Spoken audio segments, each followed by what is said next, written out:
When we see the structures, when I'm showing things like the structures, these are structures that that are not known out here yet. They have words that describe them. They have names for that structure. That's a Hara body, or that's a Yucatharista body, right? Or that's a Veka, and that's an Eka. These are part of the actual templates of the layers of creation going all the way back up into expansion, into God's source consciousness field. They are the literal bones of our space-time orientation. So they are time references. When I talk about a Veka system, that is down here, closer to where we are in a Veka system, right?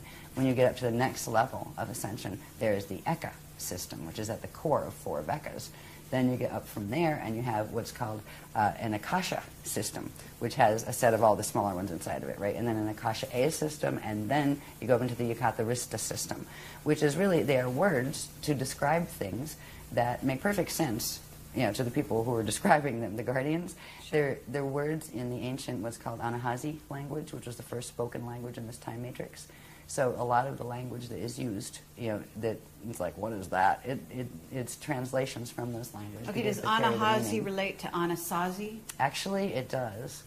Okay. The Anasazi were connected to the guardians, actually. So did they ascend? Is that why they disappeared? Some of them did. Others, they were actually raided, from what I heard. They were raided and overtaken by another group, and some of that other group became Anasazis as well, where they became violent. And the original ones weren't like that, and yes, some of them were evacs locally, is what I heard. Okay. The Kabbalah is got to be, I'm going to just say it here, to my understanding from what you're telling me is that Kabbalah is not the positive ascension path. I would put this way, in relation to the Kabbalah, or the Bible, or the Quran, or any of the texts that are out there. There are elements of truth, all of which came from the original teachings that were on this planet. There were 12 legions of the Christ, 12 bodies of teachings that went with the CDD plates. There are pieces of those that have wound up in the religions of today, and there are distortions in all of them as well, which means they all carry a mixed path. Okay. And the way to tell, it takes a while to develop the sensitivity, but there is something inside and visible of everything, be it a cup or a cosmos or a set of letters written on a page. There's something called an encryption. An encryption is this very specific radiation signature that is underlying. It's in the dark matter template. When you get to a certain point in DNA activations, which sensitize your inner senses in your body, you can know with direct cognition. You can read a sentence and know which part is taking you in which direction. So anything, like the Kabbalah, there are some beautiful things in the Kabbalah. And they also use a mutated tree of life because they don't remember any different. And they were tricked. Just like there's a lot of great things in the Christian religion that are, true to form, and a lot that aren't. There's been trickery ever since the Atlantean periods here. Well, there was before too, but that was the big showdown for trickery. And what we have now are the trickle-down ideas and piecemeal memory and piecemeal history of what could be salvaged from that time. There's a reason we don't remember. We'll get into that a little bit when we get into that stuff I talked about at the end that was important. But our stance isn't to make any of the other paths wrong. There's only one that we actually will stand against. If they're directly teaching Metatronic Death Star Merkaba, we have to address that. We don't address the people who are teaching it. We feel bad for the people who get caught up in that. I feel bad for anybody who's contacted by Toth. Because, well, I've known Toth in other lives, and I've known Toth in this life. And he once upon a time was a speaker, an Emerald Covenant speaker. And he broke the Emerald Covenant, and he decided to go with the Anunnaki races and go into a fall path and stole the technologies. And part of what he did is why this planet is going in the path it is now. So it isn't the people that, we don't blame the teachers of those things, or the people listening to channels and they don't know what the heck they're listening to. I mean, great, it's cute and it's fun and it's lovely, and right, check its resume. But how do you? We're any of the religions, any of the New Age or the Old Age religions. There's good and there's not good in both of them. And it's almost like you need to feel out and to feel what works right for you. But don't limit yourself to just saying, oh, well, it has to be the Jehovah God, or it has to be the Allah God, or it has to be the this God or that God. You can call God whatever you want, but you know, God doesn't really need you to call it anything. It is beyond gender qualification. We were created in the image of God, all of us. And that doesn't mean we are all male or all female. It means we are all living consciousness fields that have the potential of direct creation and eternal life. And that is what that line meant. So the Kabbalah is fine, certain parts aren't. Same applies to every paradigm that is, you know, traditionally on the planet, and a lot coming in from the New Age, except for the Death Star mechanics. They're very direct, you know, not sacred geometry. So did that answer that question? Yes, absolutely.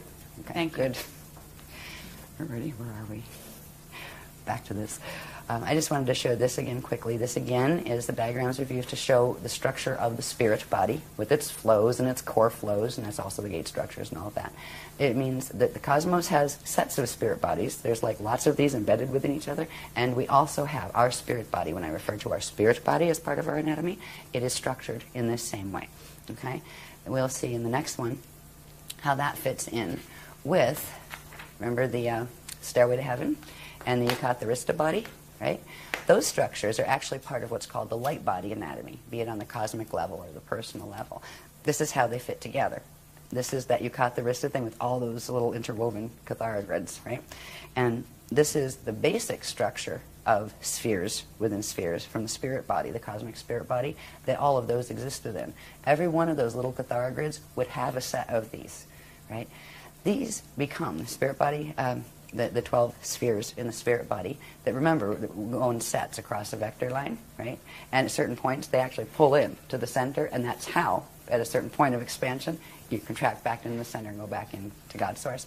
These are actually, this is how the Adashya Adepts, the ones who have achieved ascension, actually use these structures as maps. These are literal maps of how they judge. If you are here and you want to go to Cirrus B density 2, right? These are the maps they use to get there. They are the gate interface maps. We can locate ourselves on these maps. There's one that shows exactly where we are in the Milky Way galaxy, because we're actually M31 galaxy, but we're a part that's twisted off but still connected to it energetically.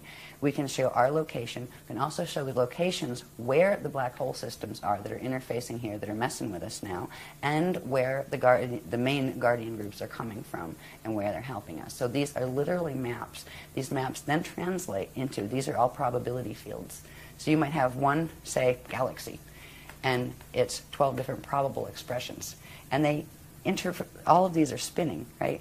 And they interface with each other all of the time. So they're like bubbles within bubbles that don't collide and collapse each other. Well, they're not supposed to. If they're doing the Death Star mechanics, they actually do. But there's a natural system of probabilities. So it's not just we have a parallel universe. Right.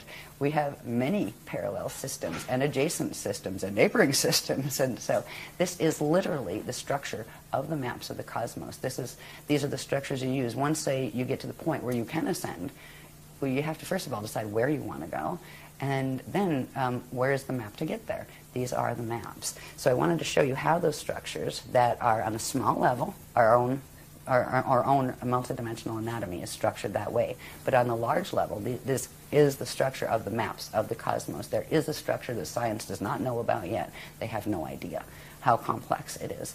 Each one of these structures, they've taken it from the first little, they call it a particle unit, the first unit of consciousness, how that structure grew, each stage, right? So we have like hundreds of diagrams that go with these to show how the cathara grids all filled out, to show how these structures of the spirit body and all their flows filled out.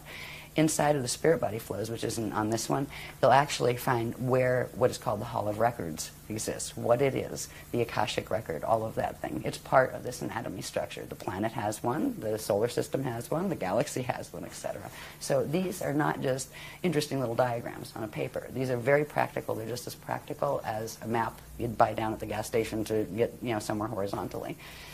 Next one. Okay, and isn't it true that we also have 12 incarnational bodies that have incarnated simultaneously that mirror the same pattern there? 1,728 Okay. simultaneous. Your existence implies the 1,727 others. Okay.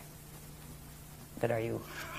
Okay, different but forms. there is something to do with the 12. Yes, there's sets of 12. Okay. Yeah. Yeah, you have your first 12, and you have, well, it basically, it has to do with the density levels. We're in density 1 down here. Density 2, and you have your incarnate identity here. You would have a set of 12 incarnates. And if you put those 12 back up to density 2, you would have one soul, right? That is your soul, your density 2 level of identity. Now, that one soul would be a group of, 11 others. It's part of a set of 12. Sure. And you pull all those together, come up to density 3, and that's where you are an oversoul. And that oversoul is a part of a group of 12 oversouls. That you pull it up to density 4 is an avatar. And then you have a group of 12 avatars, pull it up to density 5, and then you would have your Rishi identity, which is your fully formed Vecca level identity to come into the densities down here. But there's other levels of identity that go up beyond the 15-dimensional system. Those 5 densities that I just talked about each have 3 dimensions. So there's your 15-dimensional stack right there in one time system. So does that help? Yes, Yes, that's and great. 12s. 12s, Yes. many 12s.